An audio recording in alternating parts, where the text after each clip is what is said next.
Assalamualaikum warahmatullahi wabarakatuh.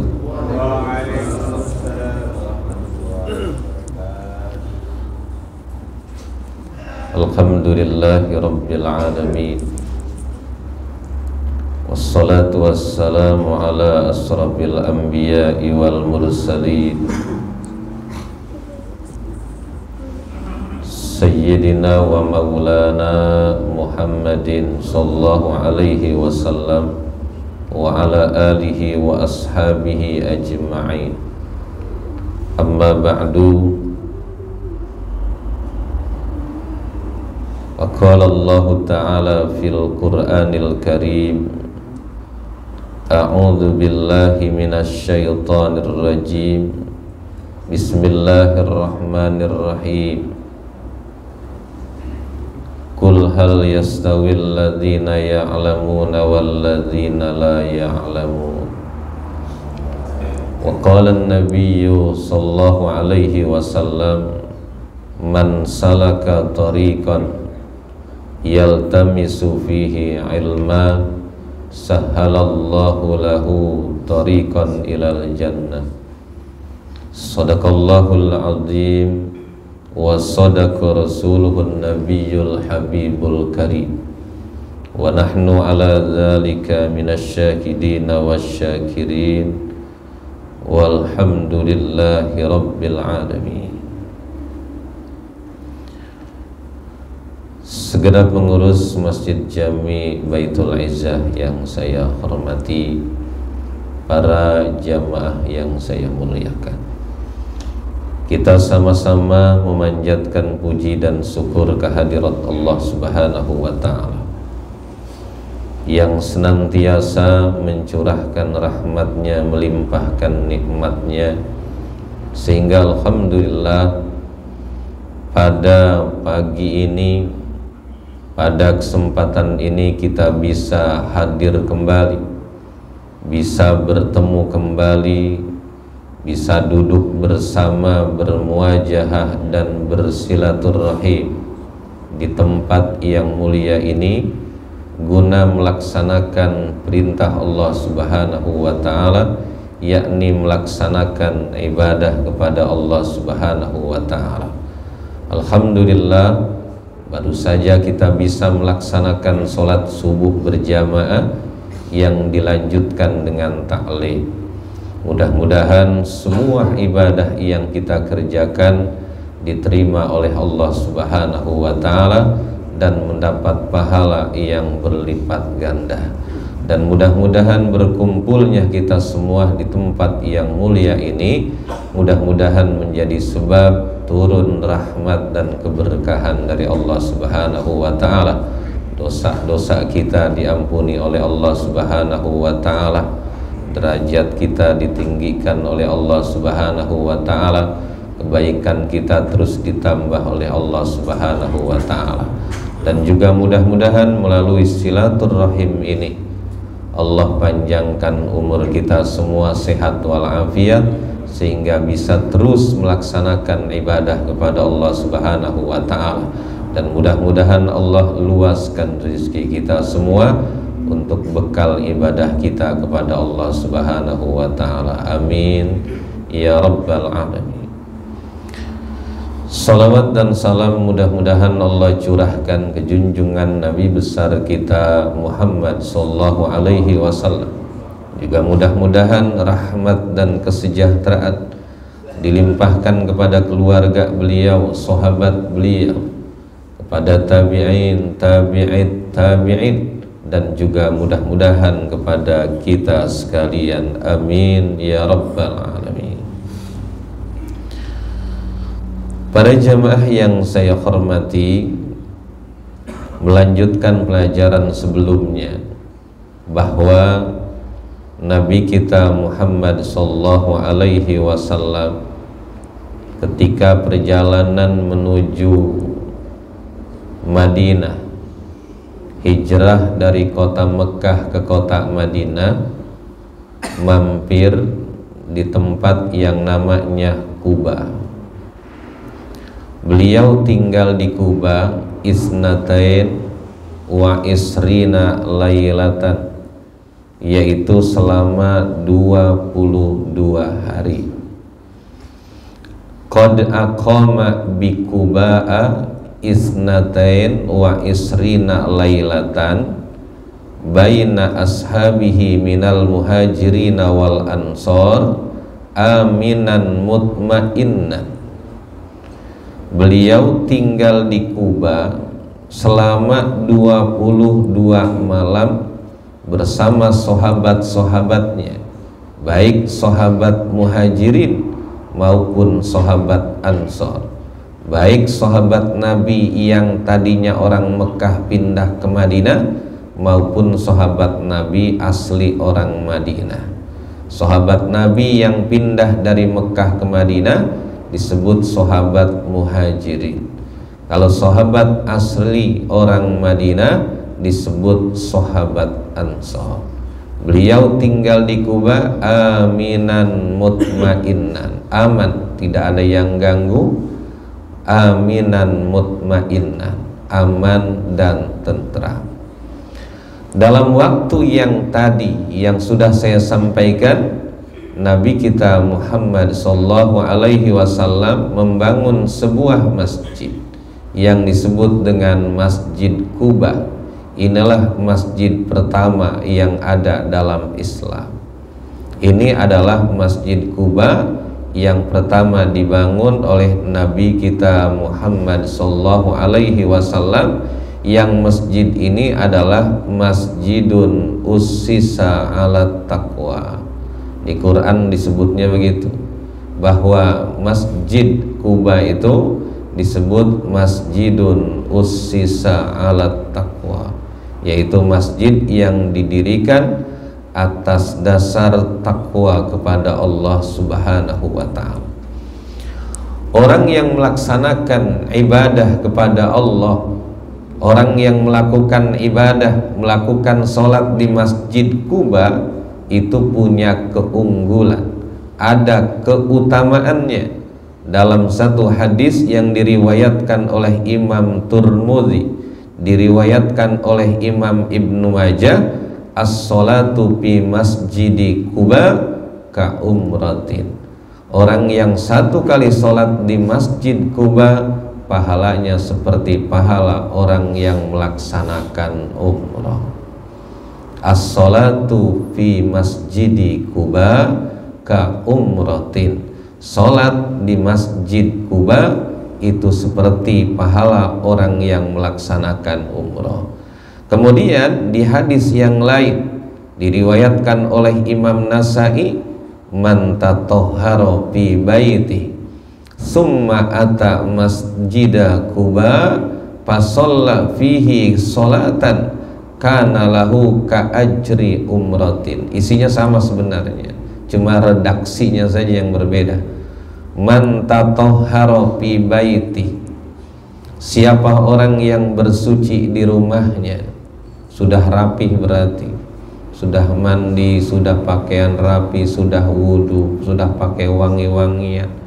Summa ata masjida Kuba, kemudian dia datang ke Masjid Kuba, fasalla fihi sholatan, dan kemudian dia sholat di dalamnya, kana lahu ka ajri umratin, maka orang itu akan mendapatkan pahala seperti orang yang melaksanakan ibadah umrah. Makanya berarti orang kalau ke Mekah, ke Madinah, itu dipastikan datang ke situ ya, dipastikan datang ke situ. Masa yang nggak ke situ gitu. Pada jamaah yang saya hormati, al-wusul ilal Madinah awwalu jumu'atin fil Islam, awwalu khutbatin fil Islam. Selanjutnya sampainya Nabi kita Muhammad sallallahu alaihi wasallam ke kota Madinah, dan kemudian awal Jumat dalam Islam, awal khutbatin fil Islam, dan awal khutbah dalam Islam. lamma kharajar Rasul sallallahu alaihi wasallam min Kubah, setelah beliau tinggal di Kubah selama 22 malam, kemudian Rasul keluar berangkat lagi, yaitu dari Kubah menuju Madinah. Berangkat dari Kubah qasidan al-Madinah, yang dituju adalah ke Madinah. Ahatat bihil ansor, beliau sudah dikelilingi oleh sahabat-sahabat Ansor. Berarti udah banyak yang ngiring tuh Nabi itu, ya, udah banyak yang ngiring. Wahum mutaqalliduna suyufahum, mereka sambil berselempangkan pedang-pedang mereka, bawa senjata, takut Nabi diapa-apain. Ya, Nabi baru datang. Wahum mutaqalliduna suyufahum, tapi farihina mustabsyirin, sambil mereka dalam keadaan senang dan gembira. Wa qad adrakathul jumu'atu fit thariq fasallaha biman ma'ahu. Itu perjalanan dari Kubah ke Madinah, perjalanan sekitar 5 kiloan. 5 kilo dekat ya, 5 kilo mah dekat. Berarti seperti dari Mekah ke Tanim kayaknya. Ya sekitar itu 5 kiloan. Orang kalau mau bikin umroh itu kan, kalau mau bikin umroh keluar dulu dari tanah haram. Itu biasanya tempat yang paling banyak dipakai ke Tanim, banyaknya ke Tanim. Kemudian kalau ke Ji'ronah agak jauhan, ke Hudaybiyah lebih jauh lagi. Perjalanan dari Kubah menuju Madinah, itu perjalanan dari Kubah ke Madinah, Nabi kita Muhammad sallallahu alaihi wasallam bertemu dengan waktu melaksanakan sholat Jumat di jalan.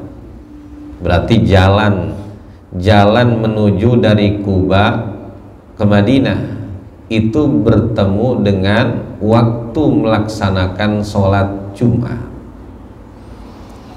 Maka akhirnya dalam riwayat ini fasallaha biman ma'ahu minal muslimin, maka beliau akhirnya melaksanakan sholat Jumat bersama orang-orang muslim yang bersama Nabi kita Muhammad sallallahu alaihi wasallam. Wa hadhihi awwalu jumu'atin, inilah Jumat pertama yang dilakukan oleh Nabi kita Muhammad sallallahu alaihi wasallam. Berarti belum di masjid itu salat tuh, ya. Wa khutbatuha awwalu khutbatin fil Islam. Berarti itu khutbah Jumat itu adalah awal khutbah dalam Islam. Wa qad kharaja limulaqatihi ahlul Madinah. Wa qad kharaja limulaqatihi ahlul Madinah. Setelah itu berangkat lagi sampai ke Madinah. Begitu sampai ke Madinah, itu beliau disambut dengan penduduk Madinah. Wa qad kharaja limulaqatihi ahlul Madinah wa ma'ahum an-nisa, banyak para wanita, wasibyan, banyak anak-anak kecil, wal walaid, dan banyak hamba-hamba sahaya. Semua menyambut kedatangan Nabi kita Muhammad sallallahu alaihi wasallam sambil mereka mengucapkan bentuk bait siiran yang bunyinya begini: Tala'al badru alaina min zaniyatil wada wajaba syukru alaina mada'a lillahi da ayyuhal mab'uzu Jita bil amril muta. Ini bait siiran ujungnya akur semua. Itu hebatnya. Tola al badru alaina ujungnya na. Min saniyatil wada'i ujungnya i. Na sama i. Yang kedua wajib syukru alaina na lagi. Mada'a lillahi da'i lagi. Yang ketiga ayyuhal mab'utsu fina na lagi. Jita bil amril muta'i ujungnya lagi. Ya orang Arab ini sebut udah pintar berbahasa. Ini namanya bentuk siiran. Tola al badru alaina min saniyatil wada. Artinya telah terbit bulan purnama. Yang dimaksud adalah Nabi kita Muhammad sallallahu alaihi wasallam telah datang, telah terbit bulan purnama kepada kami min saniyatil wada, yaitu dari kampung Saniyatil Wada. Wajib syukru alaina, wajib bersyukur kita semua. Mada'a lillahi da, selama orang-orang yang berdoa masih berdoa kepada Allah Subhanahu wa ta'ala. Ayyuhal mab'utsu bina, hai orang yang diutus oleh Allah kepada kami. Jikta bil amril muta, engkau datang dengan membawa perintah yang ditaati. Ini makna secara harfiah seperti itu. Para jamaah yang saya hormati, itulah sejarah datang Nabi dan kemudian pada bangun nyambut Nabi. Jadi kalau ada orang kok marhaba ada berdirinya, ya kan ada mahalul qiyam tuh ya, ada mahalul qiyam, ada yang nyeletuk baca Quran aja nggak berdiri gitu. Ya baca Quran nggak berdiri gitu. Nah, itu nggak sopan tuh baca Quran berdiri mana. Ya kemudian kalau baca marhaba berdiri, itu maksudnya adalah menyambut Nabi kita Muhammad sallallahu alaihi wasallam. Kita semua itu mesti menghormati dan mengagungkan Nabi kita Muhammad sallallahu alaihi wasallam, sebagaimana kita juga mesti mengagungkan Al-Qur'an, kitab yang diturunkan Allah kepada Nabi kita. Dan juga kita mesti mengagungkan kepada orang-orang yang menjadi pewaris para nabi, yakni para ulama. Misalnya begini, dalam kitab-kitab fikih itu dijelaskan, kalau kita nih orang tua, ketika sedang duduk, tiba-tiba ada anak kita datang. Anak kita datang masih kecil tapi bawa Quran, maka itu kita sunnah berdiri karena mengagungkan Al-Quran yang dibawa anak kita. Itu sampai begitu dalam kitab begitu. Kita lagi duduk, anak kita habis ngaji pulang bawa Quran. Jadi kita disunnahkan bangun karena mengagungkan Al-Quran yang dibawa anak kita. Bukan mengagungkan anak kita, tapi mengagungkan Al-Quran yang dibawa anak kita. Sama dengan ketika kita sedang duduk, tiba-tiba ada orang alim datang, ada ulama, ya ada kiai datang, maka kita sunnah bangun untuk menghormati ulama. Al-ulama warasatul anbiya. Karena masa kalau kita lagi duduk, kiai datang, dia kayak jongkok-jongkok nemuin kita, ya nanti kiai bungkuk-bungkuk salaman ke kita. Yang bagus berarti kita bangun menghormat orang alim, karena bahwa orang alim itu, ulama itu, al ulama warasatul anbiya, ulama itu pewaris para nabi. Para jamaah yang saya hormati, dukhulur rasuli sallallahu alaihi wasallam al-Madinah, nuzuluhu dan hubbul ansar lil muhajirin ukhuwatul Islam.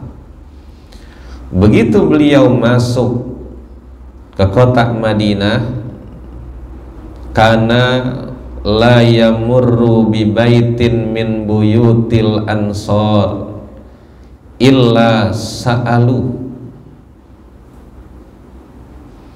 Begitu beliau masuk ke Madinah, beliau tidak lewat kepada rumah-rumah daripada rumah sahabat Ansor, kecuali semuanya minta bahwa Nabi supaya mampir di situ. La yamurru bi baitin min buyutil ansor illa sa'alu ayyanzila indahum. Beliau tidak lewat kepada rumah-rumah sahabat Ansor kecuali semuanya minta bahwa Nabi mampir di rumah mereka.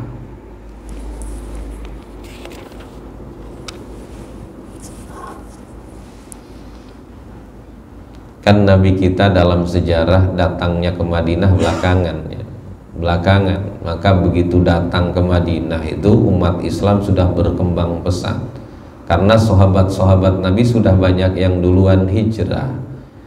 Dan bahkan sebelum sahabat-sahabat Nabi hijrah, udah ada orang-orang Madinah yang sudah datang ke Mekah, bertemu dengan Nabi, berbaiat dengan Nabi, dan kemudian sudah menyampaikan Islam di kota Madinah. Ditambah lagi dengan orang-orang sahabat-sahabat muhajirin yang pindah duluan, dan kemudian di akhir adalah Nabi kita Muhammad sallallahu alaihi wasallam. Maka begitu datang ke sana, Islam sudah banyak. Cepat perkembangannya di Madinah itu. Terus beliau turun di mana? Begitu datang ke Madinah. Begitu datang ke Madinah, beliau mampir di rumah siapa? Semuanya minta. Semuanya minta biar Nabi mampir di rumah mereka. Maka itu sampai-sampai penduduk Madinah, sahabat-sahabat Ansor itu semua pada megangin tali kekang ontaknya Nabi. Nabi berarti dengan kendaraan onta itu tali kekangnya pada dipegangin, suruh mampir di rumah mereka. Tapi akhirnya kata beliau, da'uha fa innaha ma'muratun walam tazal sa'iratan hatta barakat amama dari Abi Ayyub al-Ansori. Kata beliau, biarin onta itu kayak jalan aja. Jadi onta yang ditunggangi Nabi itu udah dibiarkan saja di mana onta berhenti. Jadi onta dipersilahkan jalan saja oleh Nabi, karena bahwa unta itu juga diperintah oleh Allah Subhanahu wa ta'ala senantiasa terus jalan. Begitu berhenti itu unta, ya unta itu berlutut di hadapan rumah Abi Ayyub al-Ansori. Mampirnya di rumah itu, yaitu di rumah Abi Ayyub al-Ansori. Abi Ayyub al-Ansori.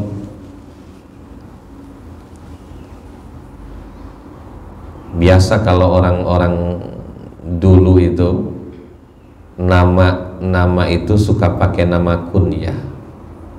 Namanya pakai nama kunyah. Abi Ayyub al-Ansori itu biasanya nama aslinya ada.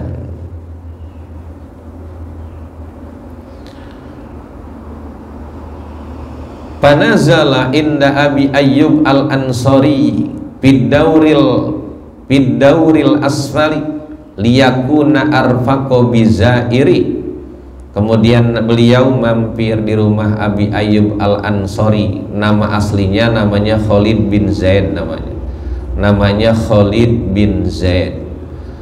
Nah, beliau tinggal di rumah sebelah yang ada di bawah. Jadi rumahnya ada yang tinggi, ada yang bawah. Ada posisinya yang tinggi, ada posisi yang di bawah. Maka beliau pilih yang berada di paling bawah. Tujuannya adalah agar orang-orang yang menemui mengunjungi beliau itu lebih mudah, nggak naik ke atas gitu maksudnya. Tapi sebenarnya kalau Abi Ayyub al-Ansori itu kurang senang kalau Nabi ada di bawah, merasa tidak menghormati. Nabi harusnya ada di atas, tapi Nabi inginnya ada di bawah, tujuannya agar yang mengunjunginya itu mudah menemuinya. Akhirnya waqad kanal ansor yuhibbuna man hajara ilaihim wa yu'thirunahum ala anfusihim hatta innahum tanazza'u fi nuzulihim.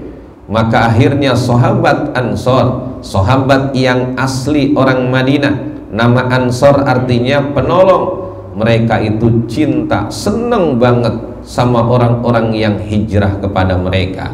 Misalnya sahabat-sahabat Nabi dan Nabi kita Muhammad sallallahu alaihi wasallam, sampai-sampai mereka mengutamakan mereka dibandingkan diri mereka sendiri. Ada yang sampai kayak gitu, mengutamakan mereka dibanding dengan dirinya sendiri. Kan ada sahabat Nabi kita Muhammad sallallahu alaihi wasallam yang menjamu tamunya Nabi. Ada tamu datang kepada Nabi. Begitu datang kepada Nabi, nanya istrinya nggak punya apa-apa, nanya istri yang ini nggak punya apa-apa, punyanya air doang. Maka akhirnya Nabi sampaikan kepada sahabatnya, siapa yang menjamu tamu saya? Ada sahabat yang langsung, saya. Akhirnya dibawalah itu tamunya Nabi ke rumahnya. Begitu datang ke rumahnya, dia tanya istrinya, dia juga nggak tahu di rumahnya punya apa, ya kan? Begitu datang ke istrinya, ditanya, kita punya makanan nggak? Kita punya apa namanya, kedatangan tamu Rasulullah Sallallahu Alaihi Wasallam, tamunya Rasul. Kata istrinya, kita nggak punya apa-apa, ada juga makan buat anak kita ini. Ada makanan tapi buat anaknya makan, nggak punya buat ngejamu tamu. Maka akhirnya kata suaminya, udah anak-anak membujukin aja, kita ajak tidur aja. Jadi anaknya jangan makan, begitu maksudnya. Anaknya nggak usah makan, itu makanan suguhin ke tamu. Anaknya mah udah bujukin, suruh tidur aja. Maka akhirnya disiapkan itu makanan, dan kemudian itu tamu dipersilahkan untuk makan. Kemudian tuan rumah duduk agak jauh, dan kemudian lampunya digelapkan. Maka akhirnya begitu makan, tuan rumah pura-pura makan, padahal mah nggak makan. Tuan rumah nggak makan, tamu makan, anak-anaknya suruh tidur. Itu artinya bahwa mereka itu mengutamakan mereka daripada diri mereka sendiri. Anaknya suruh tidur, diahnya pura-pura makan, dan tamunya suruh makan. Begitu besok cerita kepada Nabi kita Muhammad sallallahu alaihi wasallam. Nabi sampai tertawa mendengar cerita itu. Sampai itu dilakukan oleh sahabat Ansor. Wa yu'thirunahum ala anfusihim hatta innahum tanaza'u fi nuzulihim, sehingga mereka itu sahabat-sahabat Ansor itu berebut ingin sahabat Muhajirin ada yang tinggal dengan mereka, tinggal mampir dengan mereka, itu berebut. Fahakkamul qur'ah bainahum, sehingga mereka memutuskan dengan cara diundi. Jadi sahabat-sahabat Muhajirin itu tinggal di rumah siapa, itu berdasarkan undian.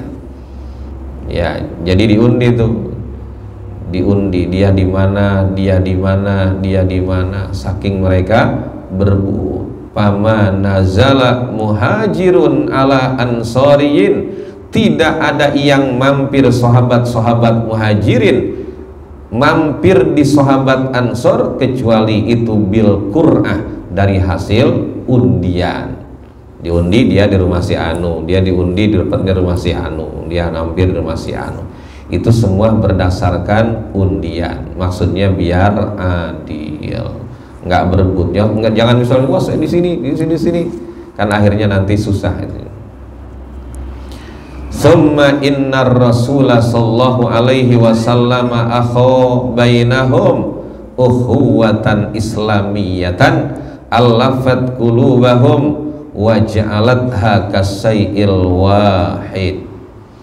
Maka akhirnya Rasulullah sallallahu alaihi wasallam mempersaudarakan mereka antara sahabat Muhajirin dengan sahabat Ansor menjadi ukhuwatan islamiyah, yaitu persaudaraan Islam. Allafat qulubahum, yang bisa menjinakkan hati-hati mereka dan menjadikan mereka seperti sesuatu yang satu. Walakin lam yardo Abu Ayyub al-Ansari bidzalika karamatan li Rasulillah. Itu tadi yang sudah saya sampaikan. Sebenarnya Abi Ayyub ketika Rasul mampir berada di posisi rumahnya yang bawah, bahwa Abi Ayyub kurang senang sebenarnya karena memuliakan beliau, tapi akhirnya beliau diminta supaya pindah ke tempat yang tinggi, baru akhirnya Nabi kita pindah juga akhirnya.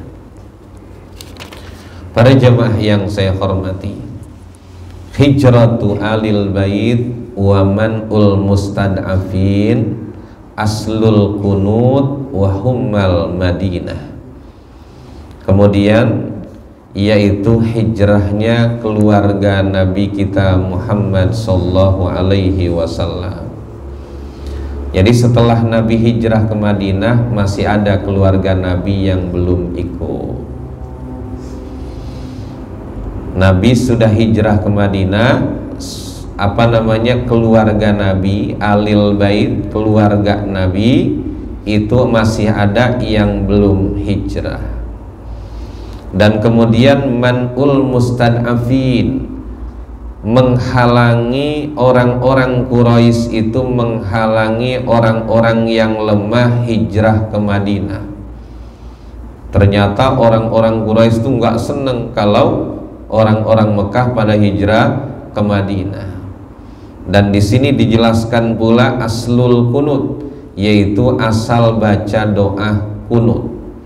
Hummal Madinah, dan kemudian ada bahasa demam Madinah berkaitan dengan riwayat ini.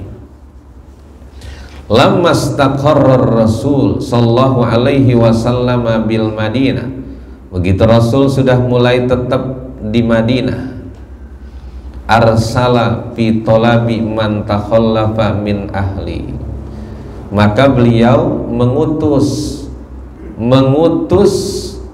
untuk mencari keluarga Nabi yang masih ada di Mekah. Mengutus orang untuk mencari keluarga Nabi yang masih ada tertinggal di kota Mekah.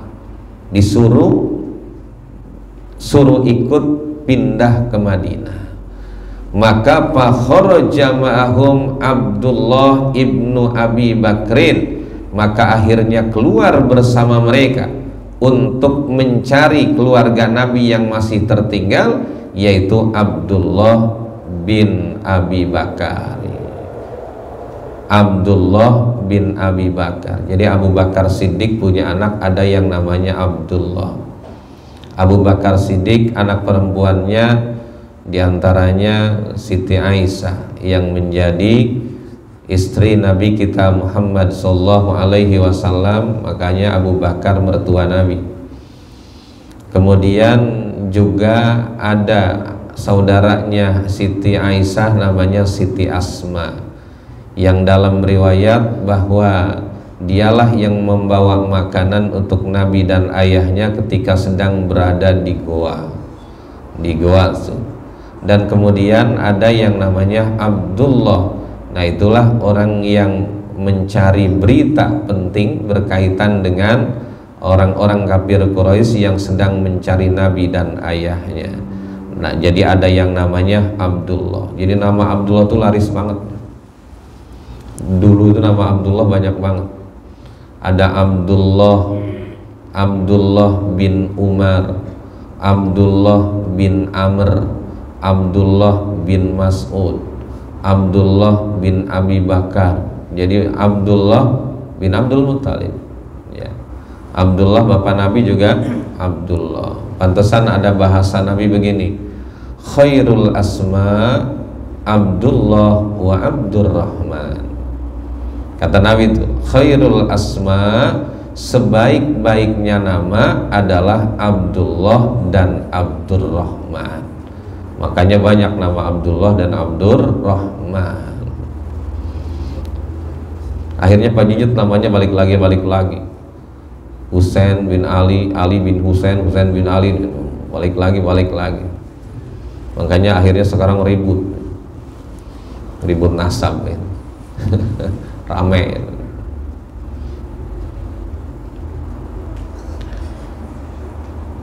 Wa qad mana'a musriku Makkata ba'dal mustad'afin minas safar wa 'adzabuhum 'adzaban alima. Dan kemudian orang-orang musyrik, orang-orang kafir Quraisy, orang-orang musyrik Mekah itu mencegah sebagian orang-orang yang lemah untuk pergi dari Mekah ke Madinah, dan bahkan wa'adzabuhum adzaban alima, sampai mereka itu menyiksa mereka dengan siksaan yang pedih. Nggak boleh. Kan beda dengan hijrahnya Umar bin Khattab. Kalau Umar bin Khattab itu hijrah keliling dulu. Kalau yang lain takut disiksa, itu takut dicegah. Tapi Umar bin Khattab begitu mau hijrah ke Madinah, keliling dulu. Siapa yang mau istrinya jadi janda? Saya mau hijrah ke Madinah. Ayo, berani mah. Maksudnya begitu. Jagoan. Orang-orang takut, dia berbilang, siapa yo istrinya yang mau jadi janda? Gak berani.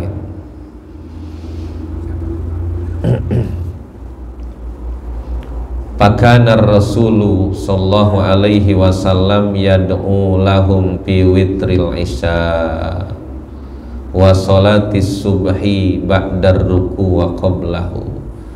Dan kemudian bahwa Rasulullah sallallahu alaihi wasallam akhirnya, karena banyak orang-orang yang lemah yang ingin hijrah bersama Rasul ke Madinah tapi malah dicegah dan kemudian disiksa, maka beliau akhirnya mendoakan mereka. Itulah yang disebut dengan doa dalam keadaan tidak aman. Doa dalam keadaan tidak aman yang disebut dengan doa kunut nazilah namanya.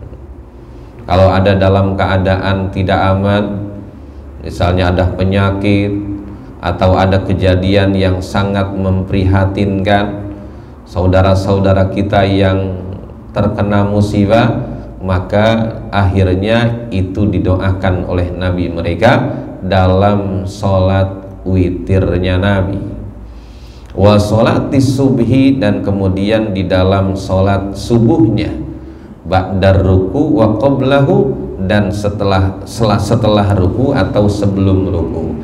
Maka di sini akhirnya ada ikhtilaf ulama dalam masalah meletakkan doa, apakah setelah ruku apa sebelum ruku gitu.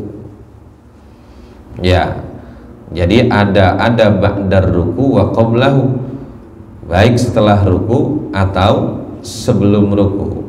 Hadza sababu ikhtilafil a'immah bi makanil qunut.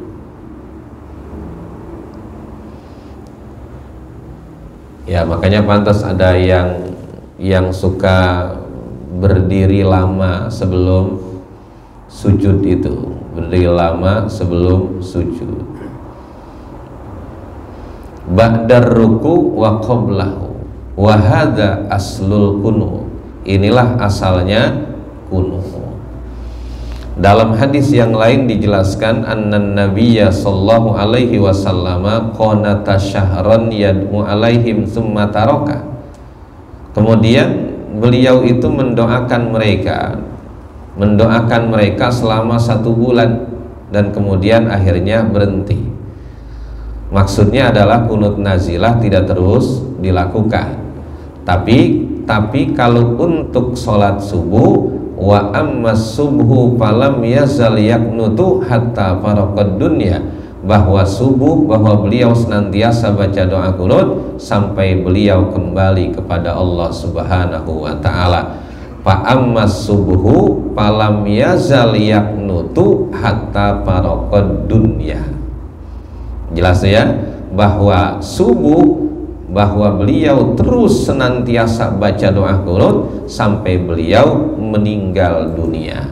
Ini hadis diriwayatkan oleh Imam Hakim, diriwayatkan oleh Imam Baihaqi, diriwayatkan oleh Imam Daruqutni dengan sanad yang sahih.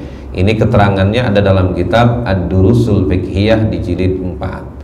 Durusul Fiqhiyah itu kitab fikih yang ada banyak dalilnya, ada jilid 1, 2, 3, dan 4. Kalau jilid 1, 2, dan 3 nggak pakai dalil Quran dan hadis, begitu di jilid yang keempat semua disertai dengan dalilnya.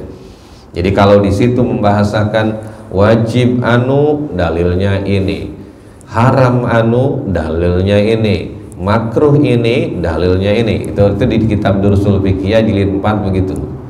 Jadi pengaturan dalilnya diatur dengan rapi dan menggunakan dalil yang jelas, disertai dengan keterangan hadisnya. Ada lagi kitab setelah itu ada namanya Al-Fiqhul Manhaji. Dalam kitab itu juga dijelaskan sama seperti itu, pakai dalil dan bahkan kalau hadis disebut nomor hadisnya. Misalnya di hadis Bukhari di nomor hadis sekian, di hadis Muslimnya di nomor sekian. Begitu beli kitab hadisnya nggak ada nomornya, akhirnya bingung, ngitung dulu bingung gitu, nggak bisa ngitungnya.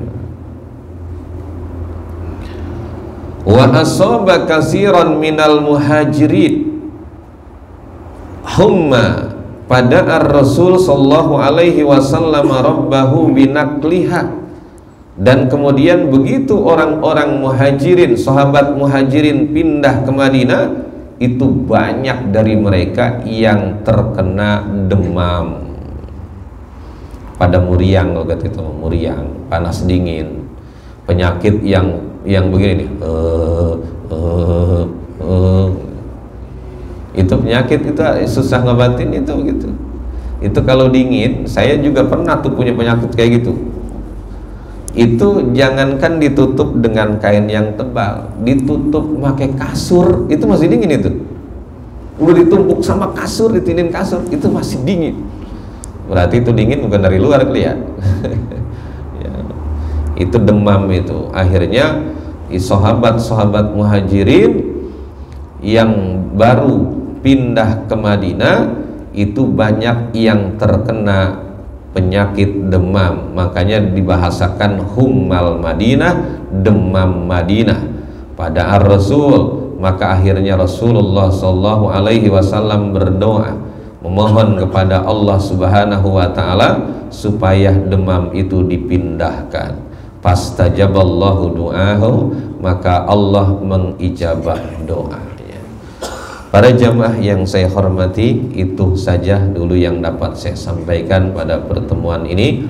Mudah-mudahan apa yang saya sampaikan ada manfaatnya, dan mohon maaf apabila ada kesalahan dan kekurangan. Terima kasih atas segala perhatian. Sebelum saya tutup dengan doa,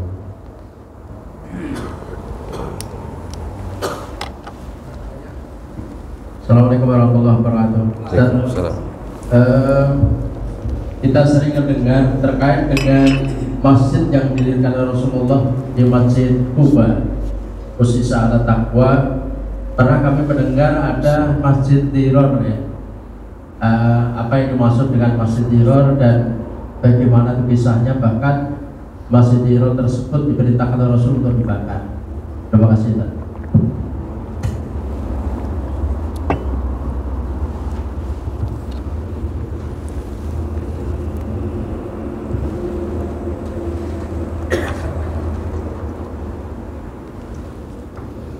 Jadi setelah Masjid Kuba itu sudah berdiri, kemudian ada orang Nasrani yang nggak senang, biasa ya. Ada orang Nasrani yang nggak demen, namanya Amir Ar-Rahib, bahwa dia akhirnya membuat masjid lagi. Tujuan pembuatan masjid tidak lain adalah untuk memperpecah ya orang-orang mukmin. Ya kalau misalnya di sana ada masjid, di sini ada masjid, kan ribut biasanya. Kayak di sana di dekat saya di sana, di Pabuaran, dari Cimone ke arah Pabuaran, jalan raya ke Tangerang itu, lewat Al-Furqon, ya tahu ya. Begitu masuk ke arah sana, itu ada masjid di ujung namanya At-Taubah, di kampung Pabuaran. Setelah itu At-Taubah itu berjalan, dan masjid lama, timbul ada masjid namanya Al-Hamid. Ribut dulu biasa tuh, ribut dulu. Ada masjid lagi, masalahnya masjid lagi. Setelah Al-Hamid sudah adem lagi, udah lama makan adem lagi, akhirnya timbul masjid namanya Babus Salam, ribut lagi ya.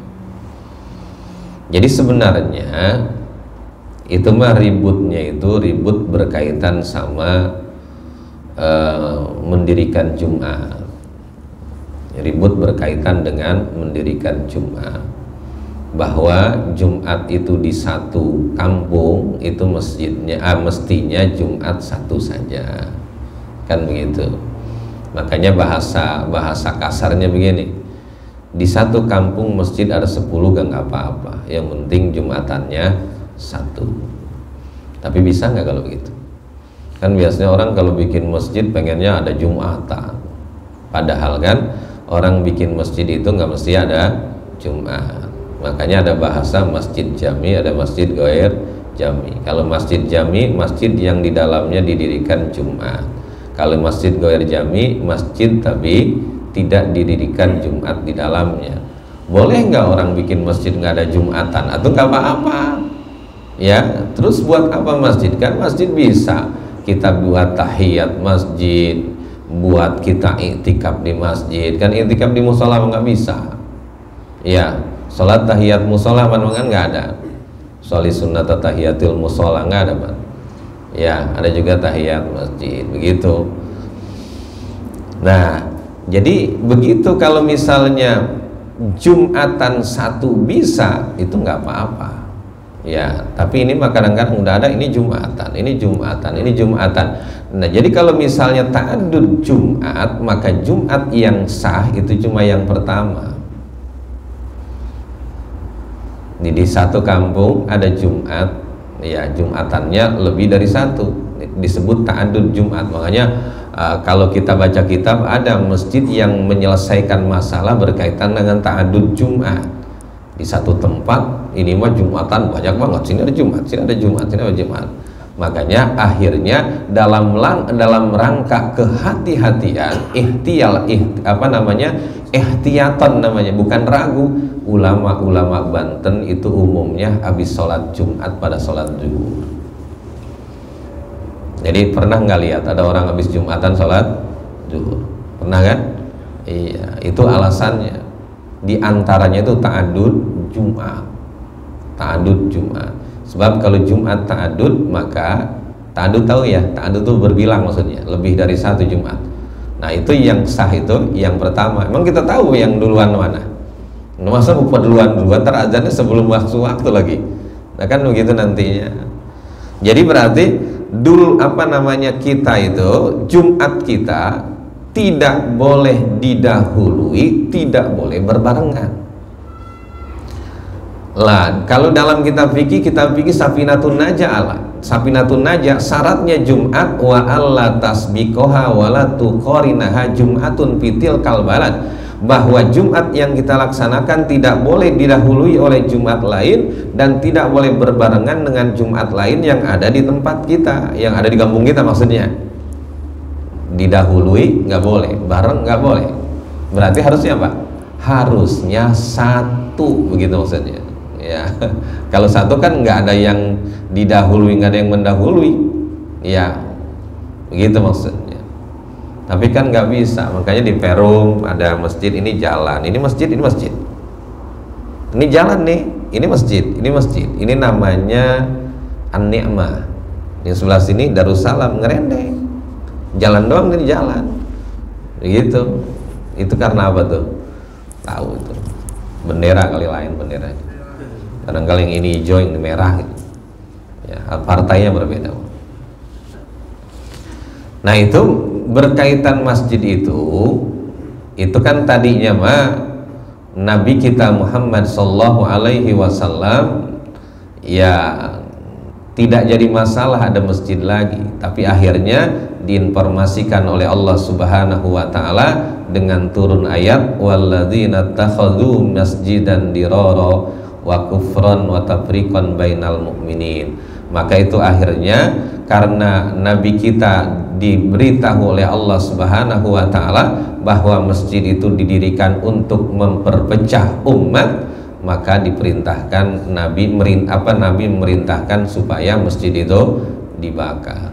Jadi masjidnya kalau kita cari di HP itu ada gambar masjidnya, tapi udah berancur masjidnya. Gambarnya dulu tuh, mungkin sekarang udah enggak ada. Demikian. Assalamualaikum warahmatullahi wabarakatuh. Waalaikumsalam. Terkait dengan Masjid Kuba, itu apakah orang yang dimaksud dalam hadis itu sholat sunnah atau sholat wajib supaya dapat pahala yang sama seperti umrah? Dan bagaimana dengan orang yang dimaksud dengan rumah, apakah hotel? Kemudian yang terakhir sholat Jumat. Ini apa dasar misalnya orang dapat tetap melaksanakan sholat Jumat di bawah 40 orang? Mohon penjelasan.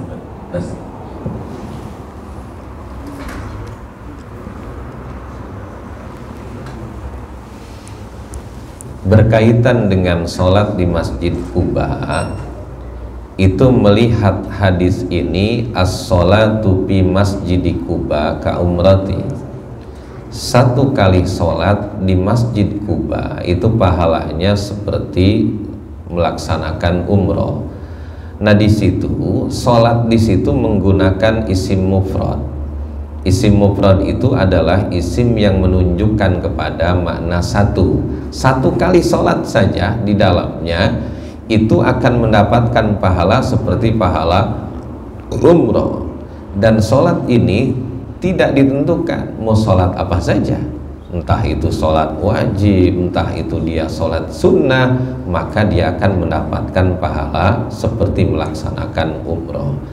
Dan kemudian ketika orang itu datang, kalau tadi kan bersuci di rumahnya, berarti itu hitobnya Nabi ke orang yang tinggal di sana ya. Hitobnya Nabi, tujuan ucapan itu adalah kepada orang-orang yang tinggal di sana yang punya rumah. Kalau kita mah itu dari hotel kita mah ya, pokoknya mah kita datang ke sana ke masjid itu nggak mikirin kita datang dari mana lah. Pokoknya yang penting kita datang ke Masjid Kuba. Ini mah bahasa Nabi man tatahhara fi baiti, itu mah adalah untuk orang-orang yang punya tempat tinggal di sana. Dia di rumah bersuci udah siap ke Masjid Kuba, begitu. Dan kemudian berkaitan dengan sholat Jumat, gimana sholat Jumat tadi?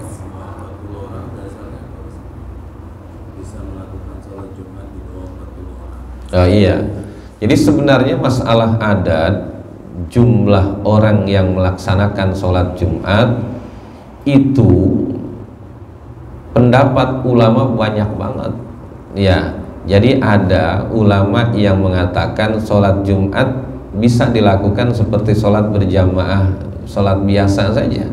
Jadi Jumatan bisa berdua, bisa bertiga, bisa berempat, lebih dari 20 pendapat. Ada di kitab ini sarahnya kitab Fathul Qorib, namanya kitab Bajuri. Jadi di sana itu ada banyak ulama yang menjelaskan tentang pendapat bahwa Jumat bisa dilaksanakan dengan angka berapa adatnya.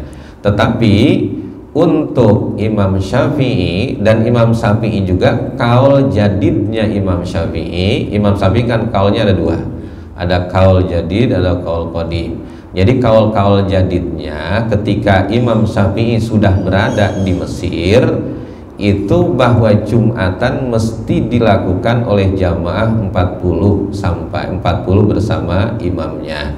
Tapi kalau menurut pendapat kaul qadimnya itu Jumatan boleh kurang daripada 40. Berarti sebenarnya kalau kurang dari 40 itu Jumatan masih mengikuti kaul Imam Syafi'i, tapi kaul qadimnya begitu. Tapi kita mau dah berarti ikut kaul yang belakangan ketika Imam Syafi'i sudah berada di Mesir.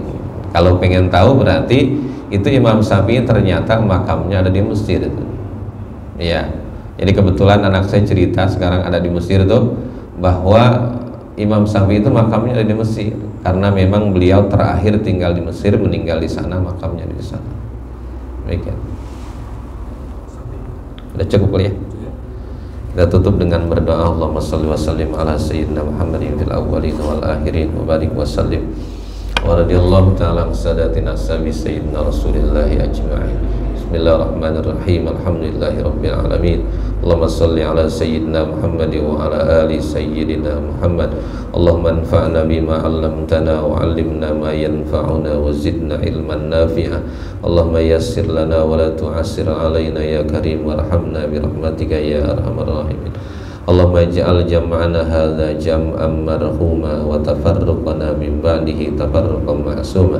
Rabbana atina fid dunya hasanah wa fil akhirati hasanatan wa qina adzabannar. Wa sallallahu ala sayyidina Muhammad wa ala alihi wa sahbihi wa sallam. Subhana rabbika rabbil izzati amma yasifun wa salamun al mursalin walhamdulillahi rabbil alamin. Wassalamualaikum warahmatullahi wabarakatuh.